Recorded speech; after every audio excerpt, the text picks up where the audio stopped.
So I just wanted to hop on here really quick and share with you all a little situation that happened this morning between me and my boys while I was taking them to camp.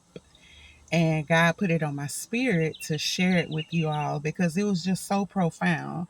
And I love how when you're truly connected and you can hear from God how He uses everyday things, just daily things that we go through to relate it back to something He's trying to get us to see or something that He's telling us. So every morning, or just about every other morning, I go to this gas station that's down the street from us. They have like smoothies, all kind of stuff going on in there. And I stop there to get my children things that they want for the day. My oldest son, when I'm taking him to football practice, if he doesn't drive, I'll stop and I'll get him a body armor, a propel water, something on my shirt, a propel water, or something that's going to replenish the electrolytes in his body from him sweating, being out in heat.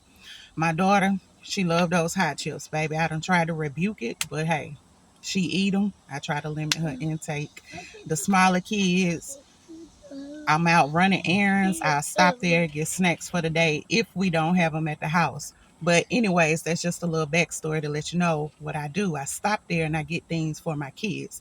And also, I've been going to get my coffee because your girl's still without a coffee pot. Okay. But anyways, to the situation today. So two of my boys are going to a camp. They're going to a Christian-based camp here. And I took them yesterday to get water bottles. They had just got out of camp. They were so tired. They did not want to go with me to the store to get the water bottles. And I said, please, just go to the store with me, pick your water bottle out. I'll take you home. We're hungry, Mom, but I got food at the house for you, right? So we go get the water bottles. We get to the house. They was trying to buy stale pizza at the gas station now at the Circle K. Ain't no telling how long that pizza had been up there. And I had them a nice little hamburger in the oven that this lady had did for us for lunch. But anyways, I had their plate in the oven waiting for them for when they got out of camp. So they go get the water bottles. They get home. They see the food in the oven is better than what they was trying to get out the store. Keep tracking with me. So they eat their food, get on their games, whatever, rest. We get up this morning. Wasn't too rushed, real nice pace, real slow. You know, hey, did y'all get your water bottles? Oh, let me go get them. They get them. They fill them up with water before we leave the house. Now, I was going to go to the store, or I know I'm stopping at the store. I know this is our routine. So I know I'm stopping at the store and I know I'm going to get them something from the store to put in the water bottles because I seen how tired they was and how much they had sweated from being at the camp outdoors and stuff. So I was going to get them something that had some electrolytes in it to go in their water bottle.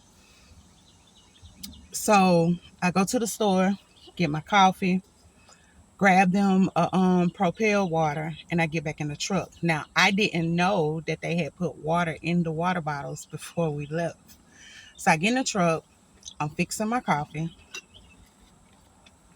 because I done started drinking black coffee, and a girl I follow on Facebook was telling us about putting the protein in the coffee, whatever replaces a meal, keep you full, which you do work. So I'm in the truck doing that to my coffee. They're in the back sipping on their water, and I looked, I said, y'all got water in your water bottles? And I had bought an ice cup to put some ice in it. Yes, ma'am. So I say, well, give me the water out that bottle because I have my cup, my other cup that I keep with water so I can stay hydrated after I drink all the coffee. I didn't have anything in my cup though. My cup was empty. So I took the water, my oldest, he gave me his bottle. He gave me his bottle, and I took a little bit of the ice and I poured it in my cup. And I poured his water in there. I said, well, Kai, do you want what I got out the store for you? Without hesitation, he gave me that cup and let me pour the water in my cup. My other son, and I put some ice in his cup. My other son, Khalil, he was hesitant. He was like, I don't know if I want to give her my water in my cup. I don't know what it's going to get replaced with. And I said, well, Khalil, I went in the store and I got you something, but I can't put it in your cup because you have something in there already. The ice that I got for you won't even fit in there if I was to pour the ice in your cup with the water that you already have. He said, well, I can just pour the water out and get some of the ice to go in the water that I have. I said, are you sure you don't want what I have? Kyrie said, I don't know, Khalil. You might need to just give mama the water. So I said, just give me the water. Don't pour the water out. Don't waste it. Just give it to me so I can pour it in my cup so I can stay hydrated. I can take your water. And he said, it depends on what we're trading off for. I said, well, just give it to me. You never know what I got, right? I hope y'all still with me. He gave me the cup, the water bottle, eventually. He gave it to me, and I poured it in my cup. My cup started overflowing, so I took a sip out of my cup and I drank the rest that was in his water bottle so that the ice and the Propel water that I got for them at the store would fit in his bottle. The bottle would be completely empty, right? So I poured the ice in his cup, having the ice up with him and his brother, and I put some ice in my cup as well.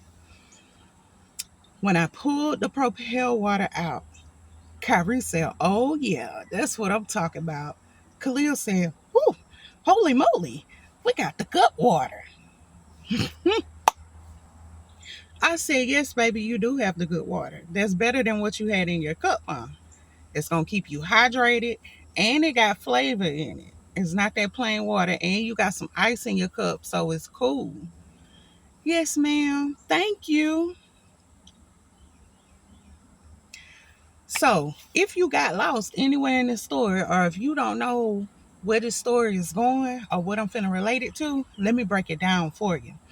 Baby, oftentimes, God has things for us. He have things for us, but we're holding on so tight to what we already have that we can't get what he's trying to give us.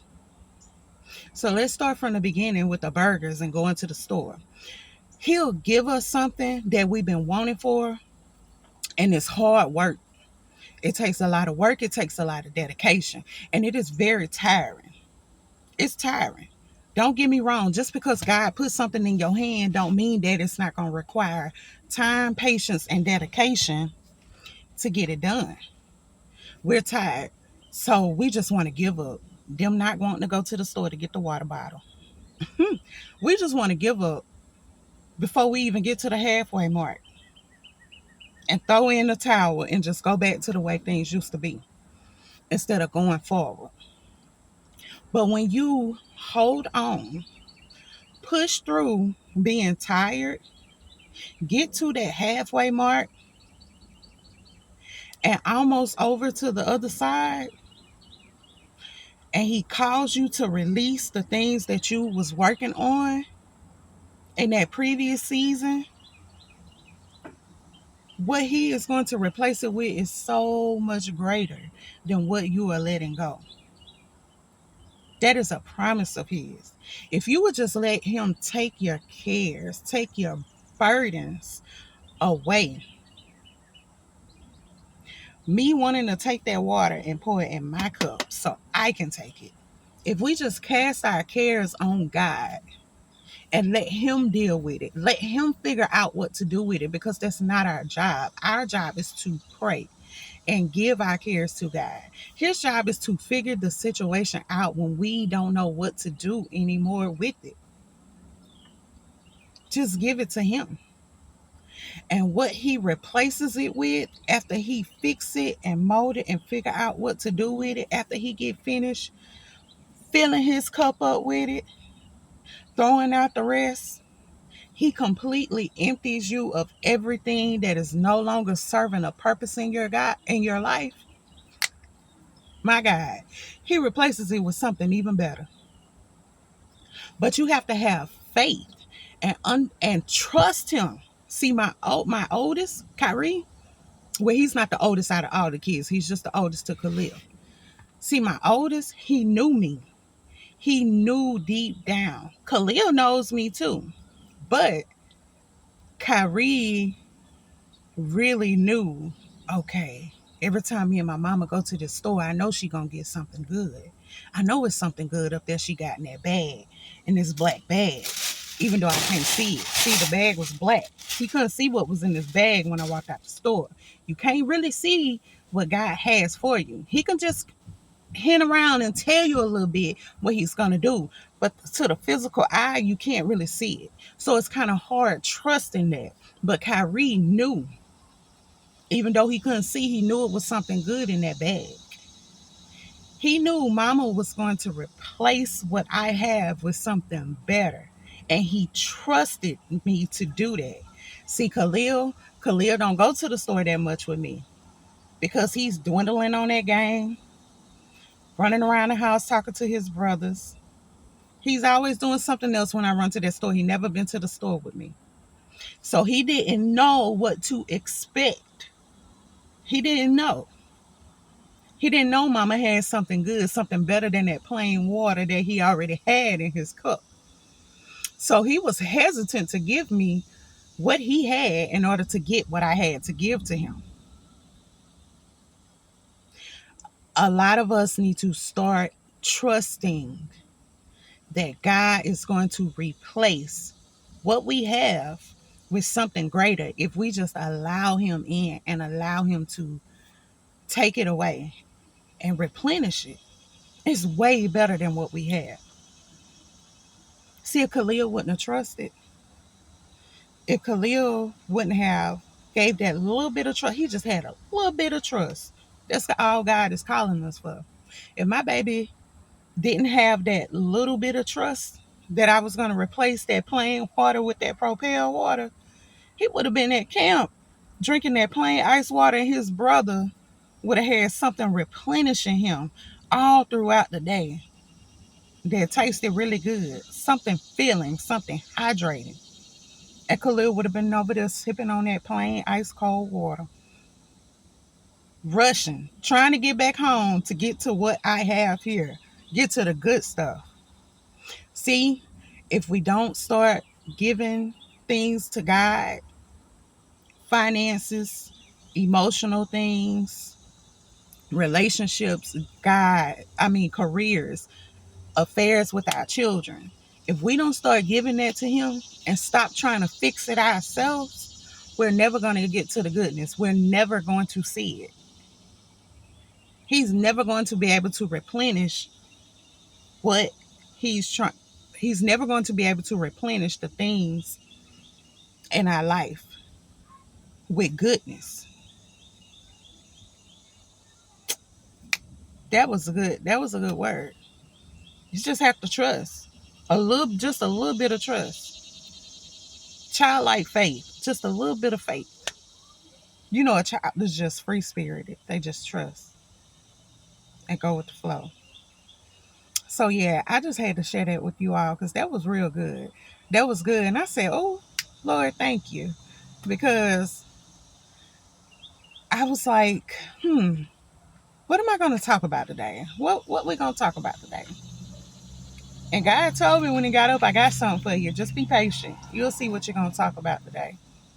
And I trusted him. And he gave me that little situation, baby. Just with anything in your life that you need help with, he got you. He gonna do it.